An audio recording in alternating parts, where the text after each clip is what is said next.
आदरणीय मित्रों, यह घोषणा की गई है कि सऊदी अरब ने मदीना मुनावराह के रेगिस्तान में असीमित सोने और तांबे के भंडार की खोज की है। भूवैज्ञानिक सर्वेक्षणों ने 4 अलग-अलग स्थानों पर इन जमाओं की पुष्टि की है, जिससे दुनिया और इस्लामी समुदाय आश्चर्यचकित है। 2050 तक अरब देशों को एक गुप्त समस्या का सामना करना पड़ा, जिसके कारण सऊदी सरकार को नियॉन सिटी, ग्रीनलैंड क्षेत्र और अंडरग्राउंड मसनूई नदी जैसी परियोजनाओं पर काम करना पड़ा। अल्लाह की कृपा से मदीना मुनावराह में सोने के भंडार की खोज के साथ इस मुद्दे को नियंत्रित कर लिया गया है। चौंकाने वाली बात यह है कि सऊदी सरकार ने सोने का भंडार मिलने के बाद एक और छिपे खजाने की खोज शुरू कर दी है। वीडियो में सऊदी अरब की चट्टानों में सोने और चांदी के भंडार के महत्व पर चर्चा की गई है।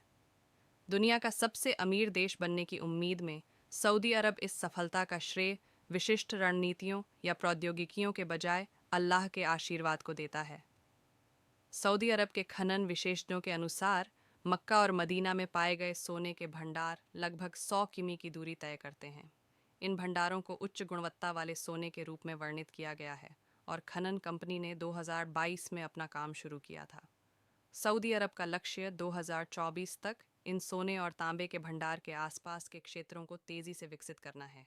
इस खोज से पहले सऊदी अरब सोने के भंडार में विश्व स्तर पर 18वें स्थान पर था, लेकिन यह 2025 या 2026 तक सूची में शीर्ष पर पहुंचने की आकांक्षा रखता है।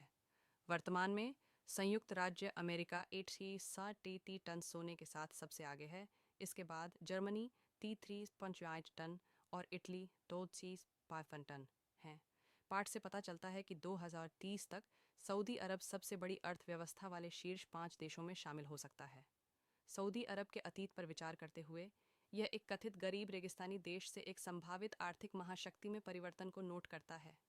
कथा इस बात पर जोर देती है कि अतीत में सऊदी अरब को विकास के लिए सीमित संसाधनों के कारण चुनौतियों का सामना करना पड़ा था। उस समय देश को छिपे हुए खजानों या तकनीकी प्रगति के केंद्र के रूप में नहीं देखा जाता था। हालांकि हाल की खोजें इन धारणाओं को चुनौती देती हैं, जिससे सऊदी अरब की संभावित आर्थिक वृद्धि का पता चलता है।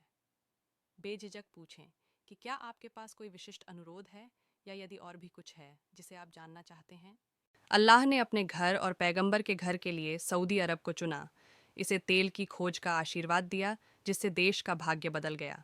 तेल संपदा ने न केवल सऊदी अरब को समृद्ध किया, बल्कि अन्य अरब देशों को भी विकास के लिए प्रेरित किया।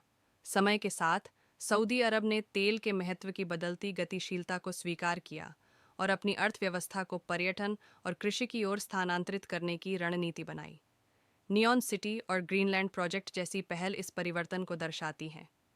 तेल के महत्व में आसन्न गिरावट को पहचानते हुए सऊदी सरकार का लक्ष्य व्यापक खनन की योजना के साथ विविधीकरण, सोने और तांबे के भंडार का दोहन करके अपने भविष्य को सुरक्षित करना है। आशा है कि ये भंडार उल्लेखनीय गुणवत्ता प्रदर्शित करते हुए दशकों तक सऊदी अर्थव्यवस्था को मजबूत करेंगे, भले ही प्रौद्योगिकी तेल आधारित ऊर्जा स्रोतों से दूर हो रही हो।